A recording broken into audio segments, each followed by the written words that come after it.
Nobody knows the seams I've mistakenly sewn. Nobody knows but YouTube. Ooh.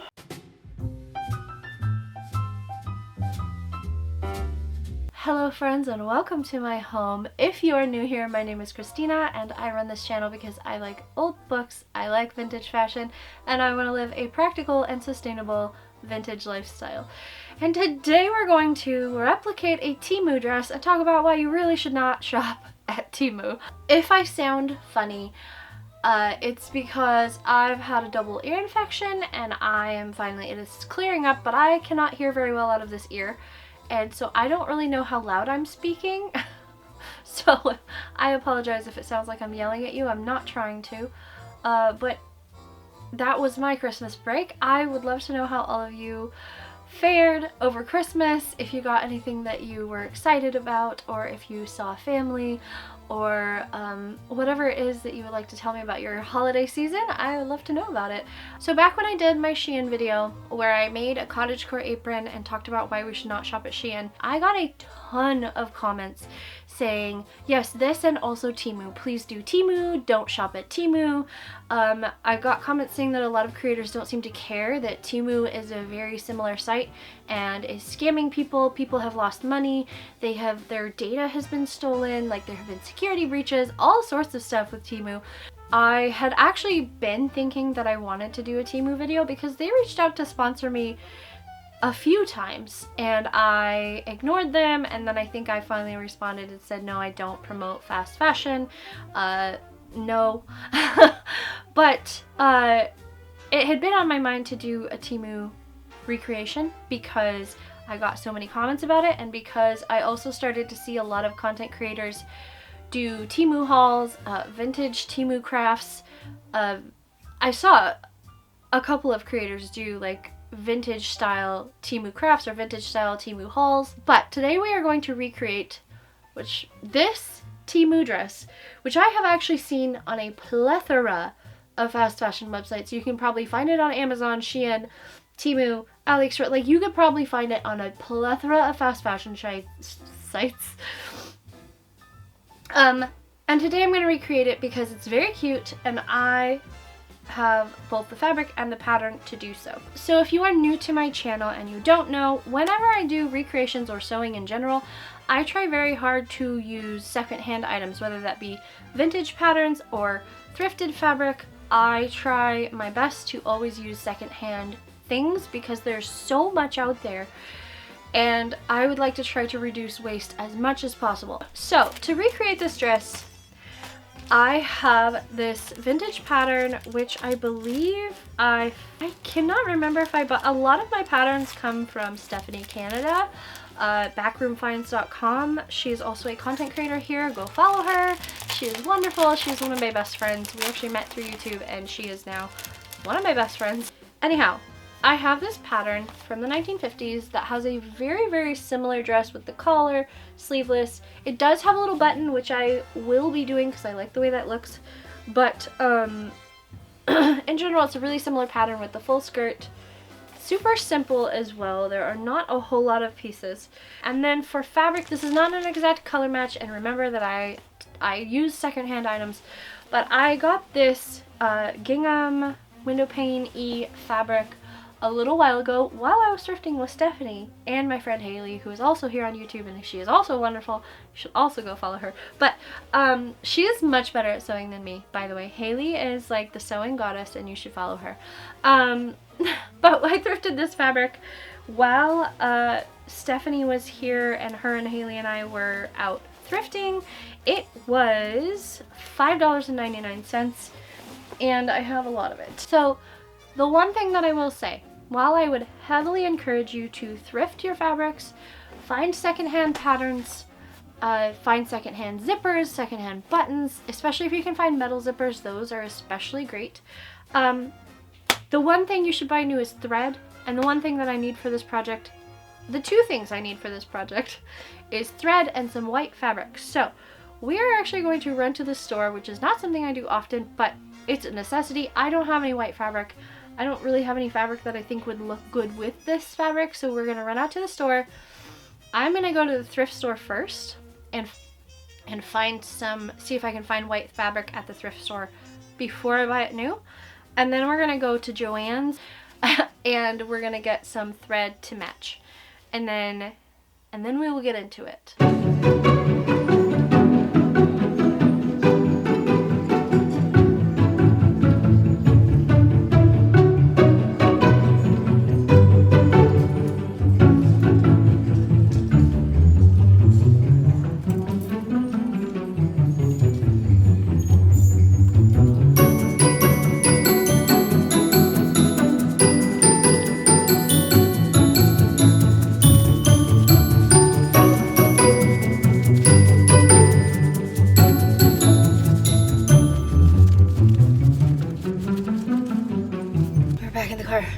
I did not find thread. I did find white fabric, but I am off to Michael's to get some thread, and then I'm going home and I will start the sewing process tomorrow.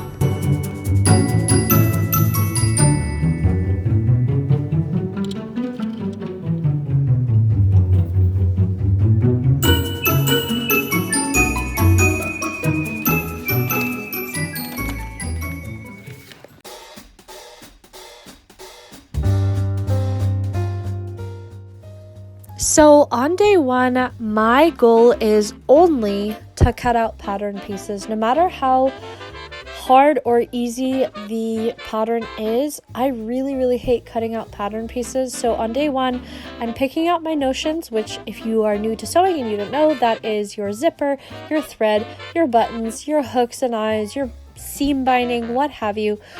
In my case, I needed a zipper and some thread, and I just want to note that I have thrifted all of my zippers. I have not bought new zippers in years and years because it's pretty common to find just bags of zippers at the thrift store. The same thing goes for buttons. I find bags of buttons at the thrift store. So these are very easy things to find at a thrift store. If you're thinking about starting your sewing journey, but you're worried about money and you think that, going to Joann's, everything's really expensive, go to the thrift store. It is so easy to find what you need at a thrift store, especially if you are consistent and you kind of know where the crafty people are donating. That will be really helpful. I have thrifted pretty much everything that I use to sew except for thread. The reason you don't want to thrift thread is because it can be old and it can rot pretty easily, so your seams will not be very strong. And I would not recommend thrifting thread unless you know that it's newer thread. I do thrift thread, but I have made the mistake of sewing with vintage thread before I knew that it can rot and decay over time, which makes a lot of sense because a lot of my vintage dresses, the seams have begun to pop because the thread is rotting. So that is a tip. You can thrift pretty much everything for sewing, but buy new thread or buy thread from the thrift store that you know is newer. Otherwise, you might sew a garment and have it fall apart the first time that you wear it. But here you can see I am cutting out all of the pattern pieces. I did have to upsize this garment just slightly. It was a 38-inch bust, but the pattern is made to be a paper bag waist, so that's something I didn't realize. I added my standard inch to each seam. I add an inch to the side seams. So basically adding an inch to folded fabric means that it's 2 inches when you cut it out and 4 inches when you sew it together. That's what I needed to upsize it. It's a fairly easy thing to do, but I don't know how to explain it well, so hopefully you understand what I mean. And because I hate cutting out things, the only thing that I aim to do on day one is cut out the pattern pieces so that I am all ready to start fresh on day two. So there we go.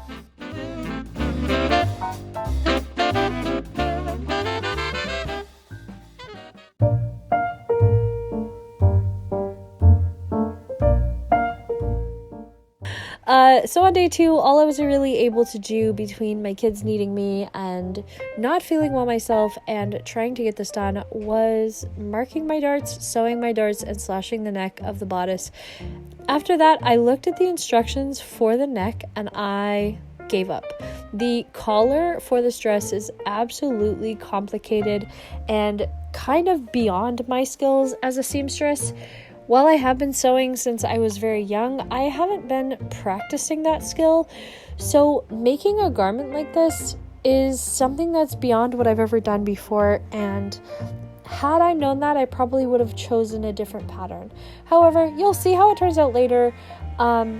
But I just want to encourage you, if you have started sewing and you get really frustrated on one day, it's absolutely okay to put your project away and come back to it the next day with a fresh set of eyes, with fresh determination. Like, you might not get it perfect on the first time or the 5th time or the 27th time, and that's okay. You're still learning a skill, and I think sewing is kind of a lifelong skill that you just continue to learn every time you make a garment. I have not yet made a garment where I didn't learn something, and that's kind of great. It keeps my brain going, it keeps me learning new things, and I have learned a new skill every time I've made a garment. So let's move on, because day 2 was kind of a bust.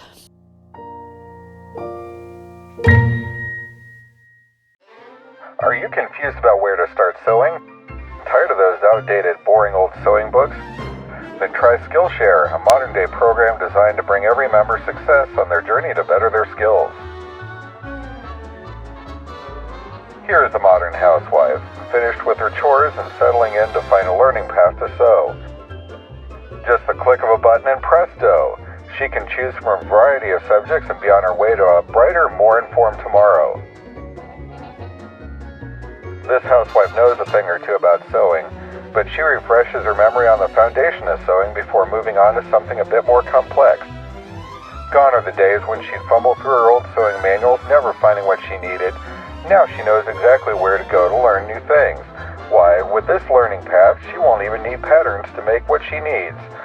Skillshare, the learning community of the future. Skillshare's new learning paths are a great way to take you from beginner in your skill to advanced, and they have paths for everyone. Whether you know a little bit about your craft already or you want to learn more as a beginner, there is going to be a learning path for you.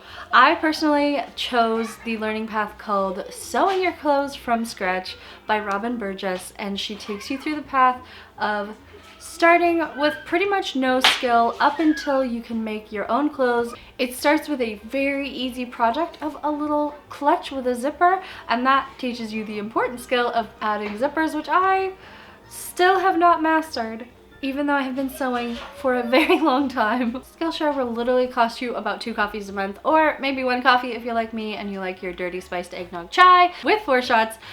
But regardless, I really think it's a great investment in yourself if you want to learn to better your craft, if you want to learn to make clothes, if you want to learn photography so that you can sell your handmade items, if you want to start a YouTube channel even. The first 500 people to use my link down below will get a free month of Skillshare to try it out and to see if it's worth it to continue learning and bettering yourself, and hopefully maybe you can use it to also better the planet. Thank you so much to Skillshare for sponsoring this portion of the video. Now let's get back into sewing a dress. So I was really proud of myself on day 3 because I came in with the determination to make the bodice, and I think I got it mostly done, but I kind of want to go on a little rant about fast fashion and why I think we should absolutely not be supporting companies like Shein and Temu. And I want to say this with a grain of salt taken, that I am not shaming anyone for shopping for their absolute needs anywhere that they can find it. If you can only afford fast fashion and that is all you have the budget for, I completely understand. But I will also say that I'm coming at this as someone who is low income, who can't afford a whole lot. You don't need fast fashion, and you can save up for the things that you need and buy them higher quality. Now, I will say I don't have the experience of being a larger plus size creator. While I am plus size, I know that I am still lucky enough to be able to buy some things in straight sizes depending on how stretchy they are. And I know that people who are larger than me often have a much harder time finding affordable plus size clothes for their bodies, and it is totally valid to buy what you need from wherever you can find it for what is within your budget. But I think that the hardest part of this is that fashion websites like Temu and Shein tend to prey on marginalized communities who are low income, who are plus size to the point where it is very hard to find affordable clothes.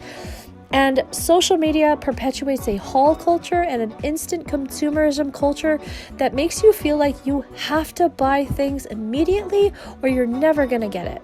this is something that I've worked on with myself over the years as I've committed to not buying fast fashion anymore, where yes, there are things that I miss out on because I don't have the money for them in the time, and I have to wait to save up for it over a year, over 6 months, over a couple of weeks, but that's okay.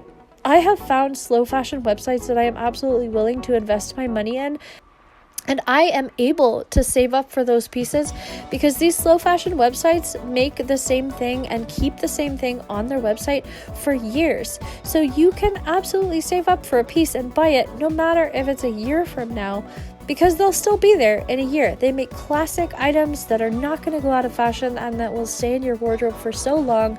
And I think that's really important.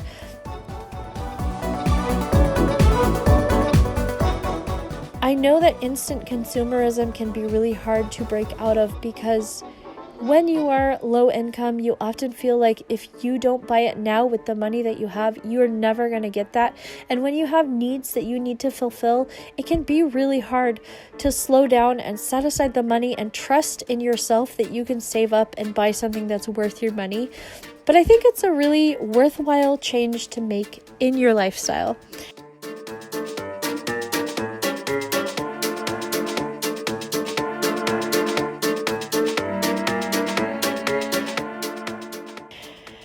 Now I'm going to break from this rant because I know that here I was getting really frustrated with this collar, and I made a lot of messes making this garment, but I still think it's more worth it to me to spend the time making the mistakes and learning than it would be to buy this off a fast fashion website.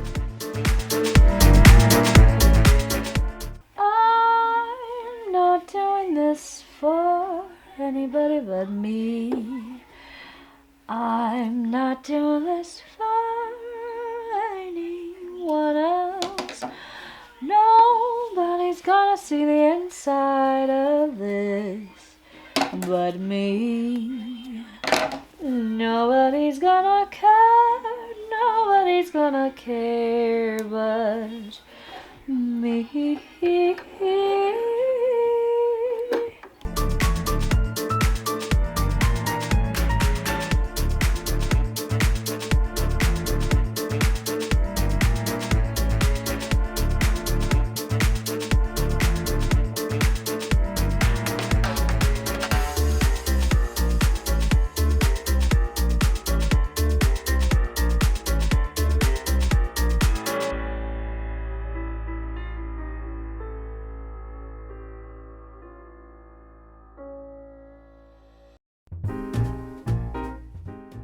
I was a little hesitant to go on the rant that I just did because I know it's going to stir a lot of feelings in the comments. It's something that I had to go through as a content creator because I absolutely used to work with fast fashion websites. I have advertised them in the past on my channel, and that's not something I'm particularly proud of, but it's something that happened because I didn't know any better.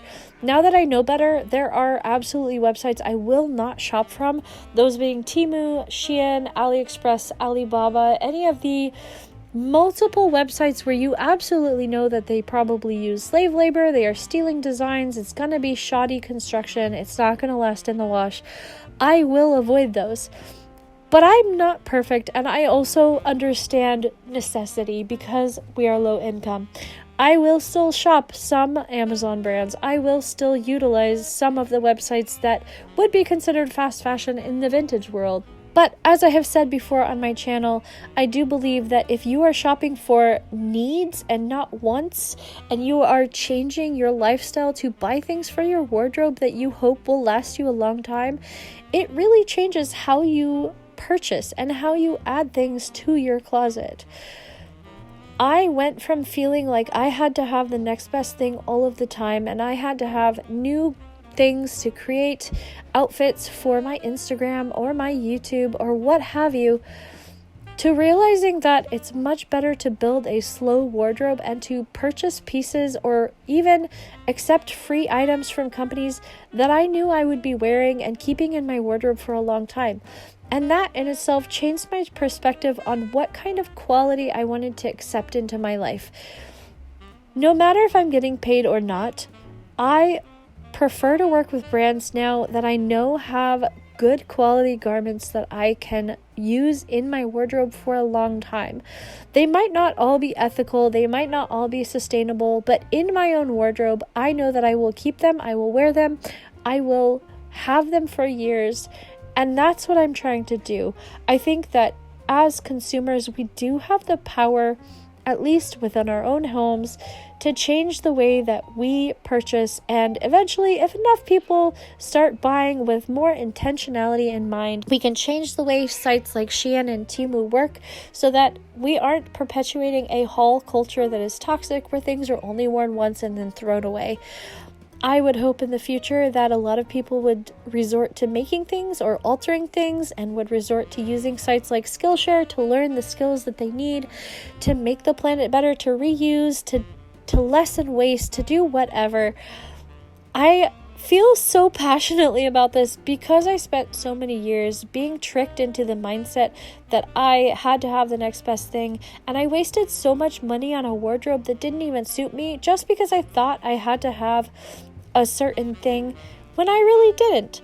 I'm so happy with my wardrobe now that I have quit buying fast fashion, and I think it's totally something worth considering doing if you have the means to do so, if you have the patience to do so. I am certainly not a rich person. I cannot just buy whatever $200 garment that I want to, but I do have the patience to save up for things, and I have the skills to make things. And if you have either of those things, I definitely think it is worth considering where you shop and how you shop. And even if you cannot change where you shop, it is worth considering how you are shopping and how you are acquiring garments, and whether you're going to buy that maybe fast fashion garment but wear it for years. I still think that there can be good done there, but I still wouldn't buy from Temu or Shein, and that probably will never change. But with that, and with my rant over, this garment has been made, and let's get into the reveal.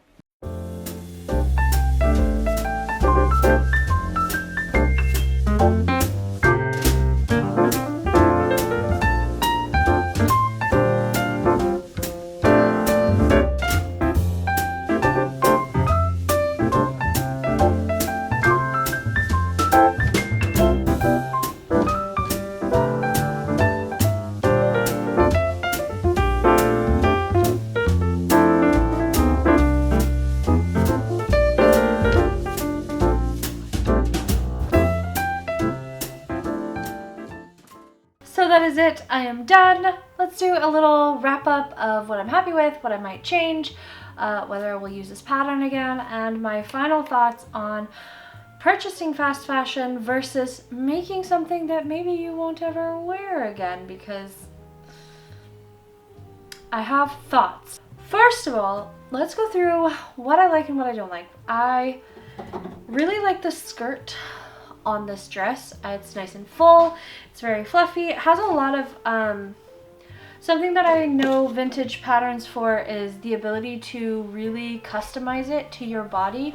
There's like a waist shortening or lengthening spot where you kind of just adjust the pattern before you cut it out. And the skirt as well has a lot of extra inches, so if you are taller you can make it longer, if you are shorter you can make it shorter. I really like that about sewing with vintage patterns. I think it's really nice. Vintage patterns also tend to be a lot truer to size because they are not printing multiple sizes in one go. It's just one size per pattern. That's what you get. I don't think I will ever use this pattern again, if I'm being honest. I did not, sewing the collar was about to be the end of me, and it's the first time I've ever tried a collar like this, so of course that comes with its challenges. But this particular inset like collar situation, especially right here, was so frustrating. I hated making this, I'm not gonna lie. And when I put it on, at first I had the collar spread out a little bit more, and it just, I'm gonna be honest, I'm not a huge fan of the collar. It's different from the dress that I was trying to replicate, obviously. That's fine, but it's just like a little too big for my personal taste.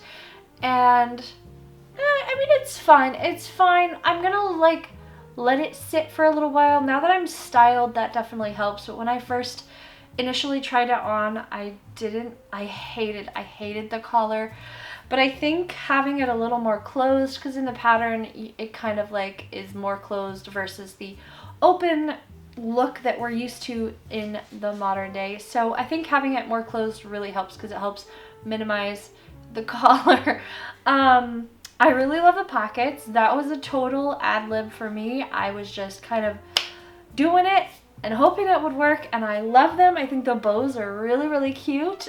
Using the lace, it's not lace, it's like eyelet lace, was definitely a good idea. So I'm really happy with the pockets. So as far as my thoughts on buying fast fashion versus making something that I might never wear again, I still think I would rather spend my time making a garment, even if it turns out that I don't love it or I might not ever wear it again, because I am learning a skill while I am doing that. One thing that I wanted to say is that I am not telling anyone you cannot shop anywhere. You can shop wherever you want to shop. My stance on fast fashion is not perfect. I don't think anybody can be perfect. I certainly own things that would be considered fast fashion now. I've bought a lot of fast fashion in the past.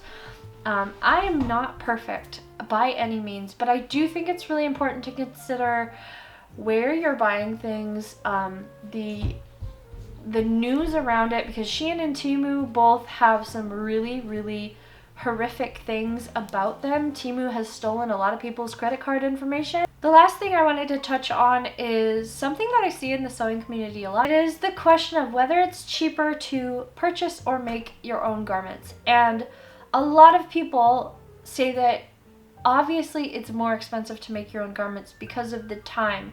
If you were being paid for it, you would not be making a living wage. And that is very true, but I find that really discouraging. I'm going to be honest, this is just my opinion. If you think differently, that's totally fine. Personally, I find it more valuable and money saving to make my own clothing because I don't have to pay myself, for one. So it is saving me literal money. I also thrift most of my stuff. This was like $5 and I spent $2.99 on a roll of thread, and the lace came in a bulk thing. I want to say it probably cost 50 cents on its own. So all in all, this dress cost me about $10 to make if we're not talking about paying me a living wage, which, like, that's fine. If you were going to pay someone to make a dress versus buying it fast fashion, or even like looking at slow fashion prices, then yes, you absolutely would probably have to pay around $200 for a dress like this if you wanted to pay a fair wage and have good materials and everything else that comes with it. But if you're just a home seamstress trying to save yourself money by making your clothes and trying to be a little better for the planet, I would heavily encourage you to thrift your fabrics. You can get bed sheets, you can get tablecloths, you can get pillowcases for like a little bodice situation. There is an endless supply of fabric out there. You could get other garments to make into your own garment if you wanted to. There's an endless supply of fabrics out there at thrift stores that will cost you next to nothing. $5, $1 sometimes. That I live near a thrift store where they sell their fabric pieces for $1.